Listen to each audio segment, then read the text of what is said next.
আমাদের প্রশ্নে দেওয়া আছে নিচের কোনটি বৃহত্তম ভগ্নাংশ। আমাদের প্রশ্নে যে অপশনগুলো দেওয়া আছে আমরা সেগুলো লিখি। আরটি দেওয়া আছে 2/1, আমাদের আরেকটি দেওয়া আছে 3/1। এই চারটি ভগ্নাংশ দেওয়া আছে। এই চারটি ভগ্নাংশ আমরা আজকে কয়েকটা পদ্ধতিতে সমাধান করব। এই কোশ্চেনটাই আমরা কয়েকটা পদ্ধতিতে সমাধান করব।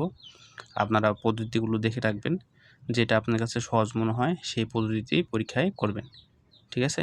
তবে জানা থাকা ভালো, কারণ পরীক্ষার সময় দেখা যায় যে কিছু কোশ্চেন থাকে যেগুলো একটা পদ্ধতিতে সমাধান করা একটু কঠিন হয়ে যায় বা সময় বেশি লাগে। সেজন্য আপনারা কয়েকটা পদ্ধতি দেখে রাখেন, যেটা ভালো মনে হয় সেটা দিয়ে পরীক্ষার সময় দ্রুত সমাধান করবেন, ঠিক আছে?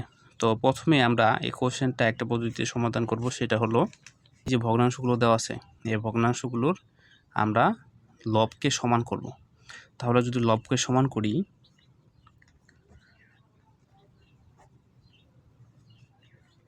এখানে 2 আছে, এখানে 2 আছে, এখানে কিন্তু 2 নেই, আমরা এখানে 2 তৈরি করি, এখানে আমরা একটা 2 তৈরি করি।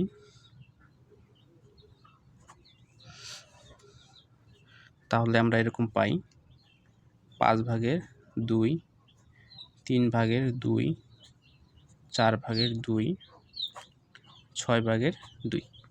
এখন যদি আপনাদের প্রশ্ন করা হয় এখানে যে এই ভগ্নাংশগুলোর মধ্যে সবচেয়ে বড় কোনটি, যদি আমি আবার বলছি, যদি লবগুলো সমান থাকে, যেটার হর সবচেয়ে ছোট ওই ভগ্নাংশটি হবে সবচেয়ে বড়।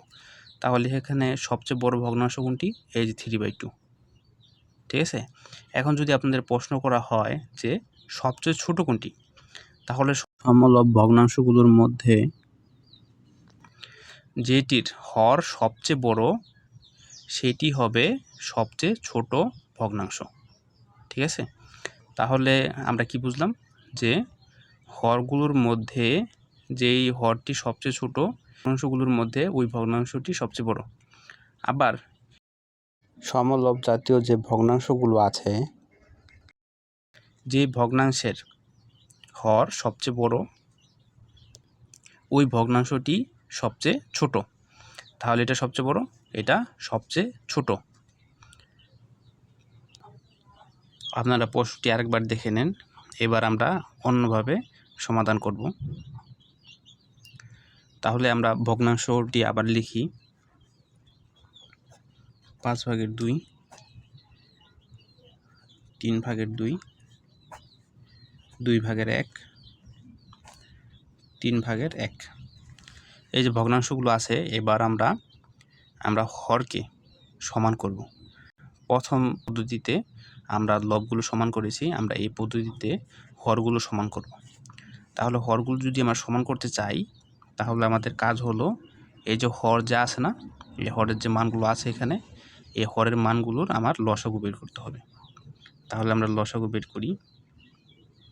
5, 3, 2, 3, ঠিক আছে? 3 দিয়ে ভাগ করলে 5, 1, 2, 1, 3 5 15, 15 দুগুণে 30। তাহলে এখানে আমরা লিখি 30, আর উপরে কত লিখব? এই 5 দিয়ে যদি 30কে ভাগ করি তাহলে আমরা পাবো 6, 6 দুগুণে 12, এখানে আসবে 30, উপরে আমাদের গুণ করতে হবে 10, 3 দিয়ে ভাগ করবেন, যা পাবেন তা উপরে গুণ করবেন, মানে ভাগফল দিয়ে গুণ করতে হয়।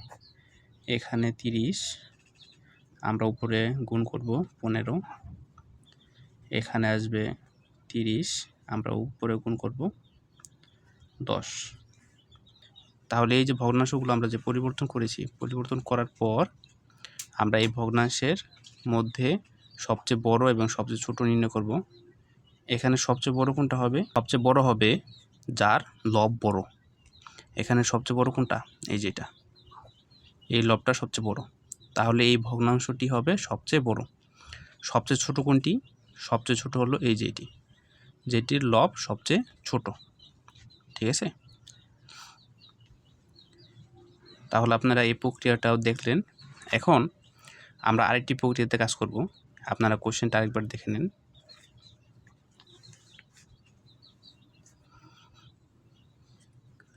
আমরা ভগ্নাংশগুলো লিখি। প্রথমে আমরা ভগ্নাংশগুলো লিখি।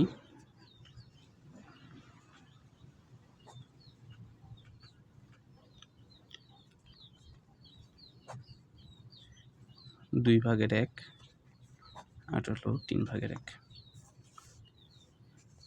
এখন আমরা গুণ করব। 5 দুগুণে 10, 3 দুগুণে 6।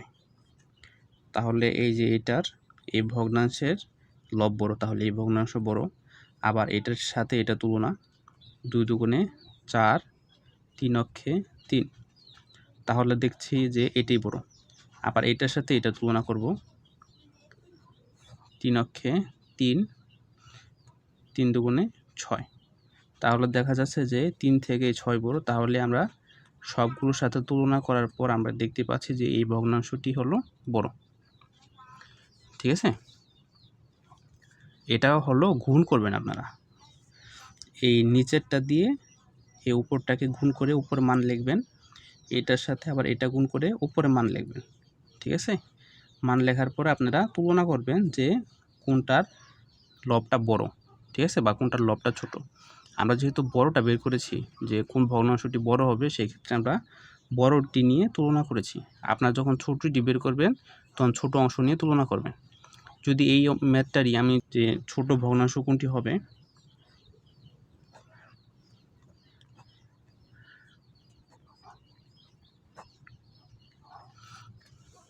তাহলে আমরা আবারও গুণ করি। 5 দুগুণে 10, 3 দুগুণে 6। এই যে এটা ছোট, তাহলে আবার এটার সাথে এটা তুলনা, 5 অক্ষে 5, 2 দুগুণে 4। ঠিক আছে, তাহলে দেখা যাচ্ছে যে এটাই ছোট। আবার এটার সাথে যদি এটা তুলনা করি, 5 অক্ষে 5, 3 দুগুণে 6। ঠিক আছে, তাহলে এইটা ছোট। যেহেতু 5 ছোট, 6 বড়, তাহলে এটাই হলো ছোট, এই ভগ্নাংশটা হবে ছোট। ঠিক আছে, আমরা এই কোশ্চেনটাই আমরা আরেকটা পদ্ধতিতে সমাধান করব। প্রথমে আমরা ভগ্নাংশগুলো আবার লিখি।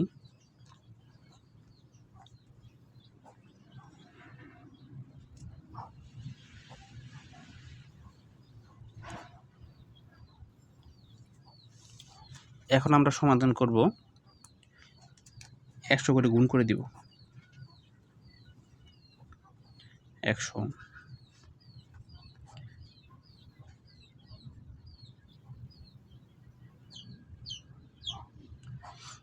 এখানেও 100 গুণ, এখানেও 100 গুণ। ঠিক আছে, 5 দিয়ে যদি 100কে ভাগ করি আমরা পাবো 20। তাহলে 20-এর সাথে যদি আমরা 2কে গুণ করি তাহলে আমরা পাবো 40%। 3 দিয়ে যদি 100কে ভাগ করি আমরা পাবো 33.33। তাহলে যদি আমরা গুণ করি আমরা পাবো 66.66%। এখানে 2 দিয়ে যদি আমরা 100কে ভাগ করি তাহলে 50, 50-এর সাথে 1 গুণ করলে 50%। আবার এখানে আসে 33.33, যেহেতু 1 আছে এটার হিসাব করার প্রয়োজন নেই। তাহলে দেখা যাচ্ছে যে এই ভগ্নাংশটি হলো সবচেয়ে বড়, এই ভগ্নাংশটি হলো সবচেয়ে ছোট। ঠিক আছে, আমরা 4টা প্রক্রিয়াই দেখলাম। এখন এই প্রক্রিয়াগুলোর ভিতরে বা এই পদ্ধতিগুলোর ভিতরে যেগুলো আপনাদের ভালো লাগে আপনারা পরীক্ষার সময় কাজ করবেন। তবে একটা জিনিস খেয়াল রাখবেন, সেটা হলো 100 যখন নেবেন তখন এমন হরগুলো দেখবেন যে হরগুলো এমন অবস্থায় যেন থাকে যাতে আপনার ভাগ করতে সুবিধা হয়। ঠিক আছে।